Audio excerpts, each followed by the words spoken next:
আবার আমি এলাম আজকে গাণিতিক আরোহণ তত্ত্বের সংক্ষিপ্ত উত্তরধর্মী। আগের দিন শুরু করেছিলাম, আজকে সংক্ষিপ্ত উত্তরধর্মীর 1-এর 16 নম্বর থেকে যে অঙ্কগুলো রয়েছে একটু অন্য ধরনের। তো সেই অঙ্কগুলো কিভাবে করব সেটা একবার দেখে নেব। দেখো, এখানে সংক্ষিপ্ত উত্তরধর্মী 1-এর 16 যে অঙ্কটা রয়েছে সেটা হচ্ছে প্রমাণ করতে হবে 2^3n-1 সর্বদা 7 দ্বারা বিভাজ্য, যেখানে n হচ্ছে একটা ন্যাচারাল নাম্বার। তো এটা আমরা কিভাবে প্রমাণ করব? তো প্রসেসটা আমাদের সেই একই। ফার্স্টে আমরা এটাকে একটা গাণিতিক বিবৃতি হিসেবে pn দিয়ে প্রকাশ করব। pn একটা গাণিতিক বিবৃতি, 2^3n-1 এইটা সর্বদা 7 দ্বারা বিভাজ্য, সর্বদা 7 দ্বারা বিভাজ্য। এটা একটা গাণিতিক বিবৃতি। তো আবার সেই একই ভাবে আমরা করব, p1 নেব আমরা, n = 1 হলে গাণিতিক বিবৃতিটা সত্য কিনা দেখাবো। তাহলে p1 such that, দেখো এখানে 2^, হ্যাঁ আগের অঙ্কগুলোতে বলেছিলাম লেফট হ্যান্ডে আমরা একটা টার্ম নেব, কারণ ওগুলো সব টার্মের যোগফল ছিল। তো এখানে লেফট হ্যান্ডে আমরা n এর জায়গায় 1 বসাবো, তাহলে 2^3 - 1 দিয়ে কত হচ্ছে সেটা আমরা দেখে নেব। দেখো 2^3 - 1 = 7ই হচ্ছে, তাহলে 7 তো 7 দ্বারা বিভাজ্য,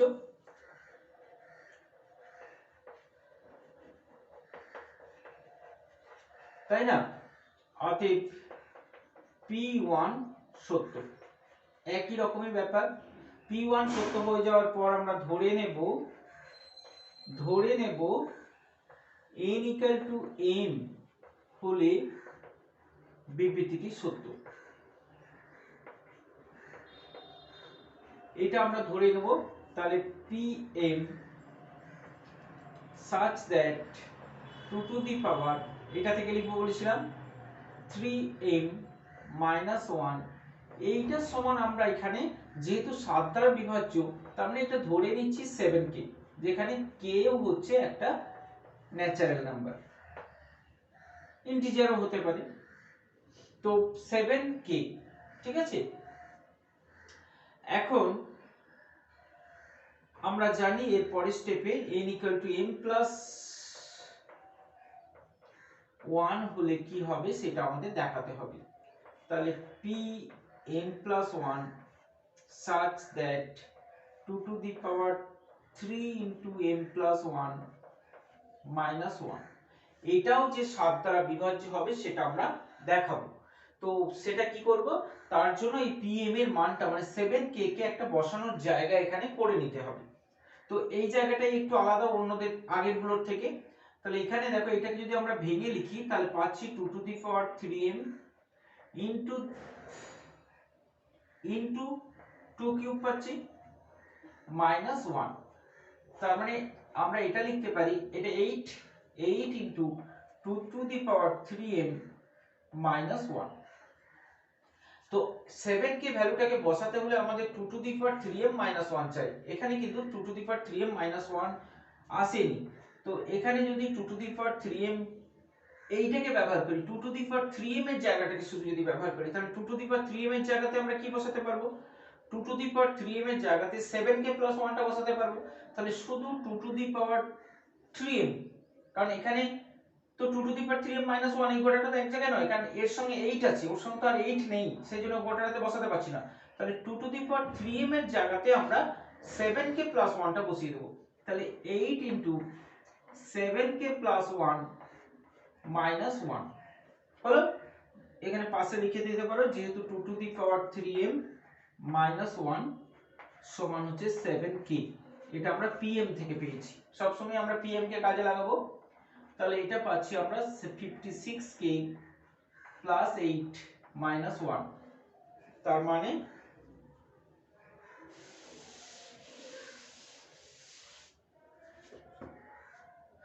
মানে যেটা পাচ্ছি 56k + 7, তার মানে 7 × 8k প্লাস 1। তার মানে কি k যেহেতু একটা ন্যাচারাল নাম্বার, তাহলে এটা 7 দিয়ে বিভাজ্য, তাহলে ইহা 7 দ্বারা বিভাজ্য। 7 কমন নিয়েছে মানে 7 দ্বারা বিভাজ্য হবে নিশ্চয়ই, তাহলে 7 দ্বারা বিভাজ্য। বলছি এখানে একটা কথা বলে রাখ, 7 কমন নিলাম মানে এইটা কিন্তু পূর্ণ সংখ্যা, মানে এটা কিন্তু একটা অখণ্ড সংখ্যা হতে হবে। কমন নেওয়ার পর যেটা পাচ্ছি সেটা কিন্তু অবশ্যই একটা অখণ্ড সংখ্যা হতে হবে, নাহলে তো আমি যদি এরকম দেখাতে পারি যে যে কোনো সংখ্যা থেকে এটা 8k প্লাস 1 আছে, এখান থেকে আমি 5 কমন নিয়ে নিলাম, তো সেটা যদি কেউ লিখে দেয় যে 8/5k প্লাস 1/5, তো সেটা কি হবে 5 দ্বারা বিভাজ্য? তাহলে আমরা কি বলতে পারবো যে 8k প্লাস 1 টা 5 দ্বারা বিভাজ্য? এইটা করে করা যাবে না, কারণ এইটা যে ভগ্নাংশ সেটা হলে হবে না কিন্তু। তাহলে 5 দ্বারা বিভাজ্য তখনই বলতে পারবো 5 কমন নিয়ে যদি এইখানটাও একটা অখণ্ড সংখ্যা পাওয়া যায় তবেই। ঠিক আছে, তাহলে যেহেতু 8k প্লাস 1, k অখণ্ড সংখ্যা হলে 8k প্লাস 1 নিশ্চয়ই একটা অখণ্ড সংখ্যা হবে, মানে ন্যাচারাল নাম্বার হবে, অতএব এটা 7 দ্বারা বিভাজ্য। এরপর আমাদের সব সময় যেটা করতে হয় সেই কথাটা এখানেও লিখতে হবে, যে এখানে দেখো pm কে নিশ্চয়ই এখানে বসিয়েছিলাম, এই যে pm এর যে মানটা 7k এখানে বসিয়েছি, তার মানে pm এর উপরেই pm প্লাস 1 নির্ভর করছে, অতএব একই কথা আবার লিখতে হবে যে pm সত্য হলে pm প্লাস 1 সত্য হয়, আর যেহেতু p1 সত্য, অতএব এই ক্রমে প্রমাণ করা যাবে যে n এর যে কোন natural number n belongs to n এর জন্য বিবৃতিটি সত্য। ঠিক আছে, তারপরে দেখো আমি 18 নম্বরের অঙ্কটা করছি, কারণ এখানে একটু ব্যতিক্রম চরিত্র আছে, সেজন্য এটা একটু নোট করে রাখবে, এটা একটু মনে রাখার মতো, কারণ এটা মনে না রাখতে পারলে শেষ অংশটাকে ঠিক মেলাতে পারবে না। যদিও প্রথম অংশটা আমাদের কোনো পার্থক্যই নেই, একইভাবেই করব, pm such that একই করব, প্রথম অংশটার জন্য কোনো তফাৎ নেই, এটা সর্বদা 24 দ্বারা বিভাজ্য।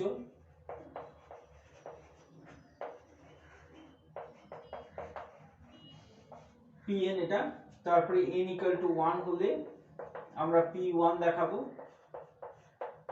2 into 7 plus 3 into 5 minus 5, তার মানে হচ্ছে 14 আর 15, 29 থেকে 5 বাদ দিলে 24 হচ্ছে, তার মানে 24 দ্বারা বিভাজ্য হবে, তাহলে p1 সত্য।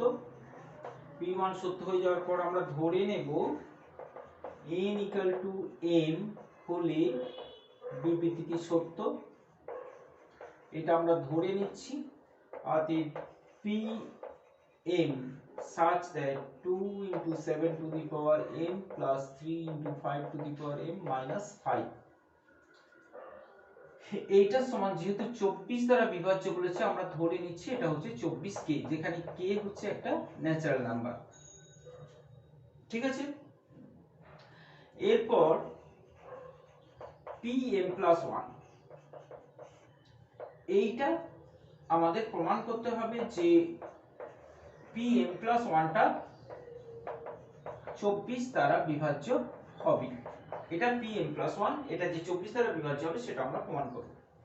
তো প্রমাণের সময় আমরা একইভাবে এগোবো, আমাদের pm এর যে পাওয়ারগুলো আছে, pm এর যে পাওয়ারগুলো আছে সবসময় এখানে সেই পাওয়ারগুলো দিয়ে প্রকাশ করব, মানে 7 টু দি পাওয়ার m আছে, এখানে 7 to the power m plus 1 আছে, তো এই 7 টু দি পাওয়ার m দিয়ে এখানে লিখবো, তাহলে এটা হবে 7 to the power m into 7, তাই না, এই 7 এর সঙ্গে গুণ হয়ে যাবে, তাহলে সব অঙ্কের ক্ষেত্রে আমাদের pm এর যে পাওয়ার থাকবে, pm এর যে পাওয়ারটা থাকবে, মানে যে ভ্যারিয়েবল যে পাওয়ার যার উপরে শুধু ভ্যারিয়েবল যে পাওয়ারটা থাকবে সেম পাওয়ার এখানে নিয়ে আসবো, তাহলে এটা হবে 5 two the power m into 5 minus 5, তার মানে আমরা পাচ্ছি দেখো 14 into 7 to the power m plus 15 into 5 two the power m minus 5, এটা আমরা পেলাম।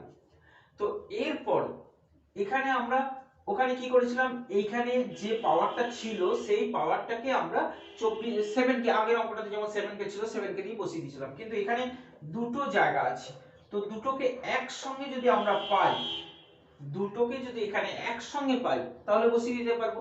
তো একটু একটু লক্ষ্য করলে আমরা দেখতে পারবো এখানে 2 into 7 3 into 5 এখান থেকে পেয়ে যেতে পারি, তো এখান থেকে দেখো কিভাবে পাবো, দেখো এখানে 2 আছে, তাহলে 14 আর এটাতে আছে 15, তো 12 প্লাস 2 এটা 12 প্লাস 3 হচ্ছে একই সংখ্যা 12, আমরা কমন পেয়ে যেতে পারি, তাহলে 14 এর জায়গায় আমরা এটা লিখতে পারবো যে 12 plus 2 7 to the power m, আর এটা 12, এটা অবশ্যই এই 24 এর গুণিতকই সাধারণত পাওয়া যায়, যেটা বলছিলাম এটা একটা ব্যতিক্রম। সাধারণত এখানে 24 প্লাস কি 24 প্লাস এই সংখ্যাটা আর 24 প্লাস এই সংখ্যাটা আসার কথা ছিল অন্য অঙ্কগুলোতে, তাই আসে, কিন্তু এটাতে একটু ব্যতিক্রম, 24 না আসে তার অর্ধেক এসেছে, মানে 12 এসেছে। অবশ্যই 24 এর সঙ্গে রিলেশন না থাকলে হবে না, তো সেই রকম সংখ্যা দিয়ে আমরা নেব। তাহলে এখানে 12 পেয়েছি, 12 প্লাস 2 আর 12 প্লাস 3 পেলাম। তো অন্য অঙ্কগুলোতে সরাসরি যত দিয়ে বিভাজ্য ততই চলে আসবে, এটা একটু ব্যতিক্রম চরিত্রের অঙ্ক। তো দেখো কিভাবে আমরা 24 পাই। তাহলে এটা আমরা পেলাম,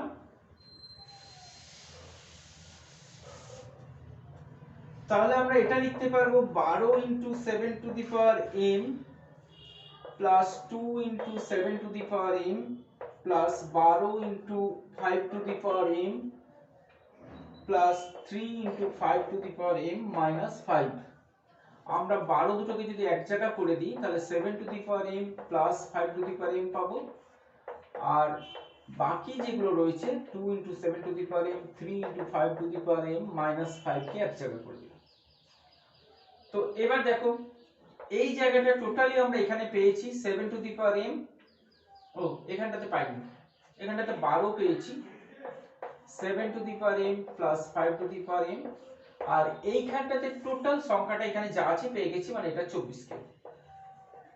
তাহলে এখানে আমরা কি দেখতে পাচ্ছি, এই পার্টটা 24 দ্বারা বিভাজ্য, কিন্তু এই পার্টটা তো 24 দ্বারা বিভাজ্য নয়, এটা 12 দ্বারা বিভাজ্য পেয়েছি। তো এইটাই বলছিলাম, এখানে 12 পেয়েছি, এখানে 24 পেয়ে অন্য অঙ্কগুলোতে আমরা 24 মানে যত দিয়ে বিভাজ্য সেটাই পেয়ে যাব। এই অঙ্কটা একটু ব্যতিক্রম চরিত্রের উপরে, এখানে 12 পেলাম আমরা। তো এই 12 পেয়েছি, তাহলে 24 দ্বারা বিভাজ্য কিভাবে দেখাবো? এখানে আমরা একটা কথা লিখে দেব যে এই 7 একটা অযুগ্ম সংখ্যা, 5 একটা অযুগ্ম সংখ্যা। তো 7 এর পাওয়ারে m আছে, m হচ্ছে একটা ন্যাচারাল নাম্বার, মানে স্বাভাবিক সংখ্যা। তো 7 এর যে কোনো পাওয়ার, মানে আমি বলতে পারছি যে 7 এর স্কয়ার, 7 এর cube, 7 to the power 4, 7 to the power 5, এরা সবাই হবে এক একটা অযুগ্ম সংখ্যা। তার মানে 7 এর যে কোনো পাওয়ার আমরা নিই না কেন সেটা অযুগ্ম সংখ্যা হবে, 5 এর যে কোনো পাওয়ার নিই না কেন সেটা আমরা অযুগ্ম সংখ্যা হবে। তাহলে আমরা এইটা জানবো একটা ধর্ম হিসেবে যে অযুগ্ম সংখ্যার যে কোনো পাওয়ার সবসময় অযুগ্ম হয়। তাহলে এই কথাটা এখানে লিখে দেব যে অযুগ্ম সংখ্যার যে কোনো ঘাত অযুগ্ম হয়,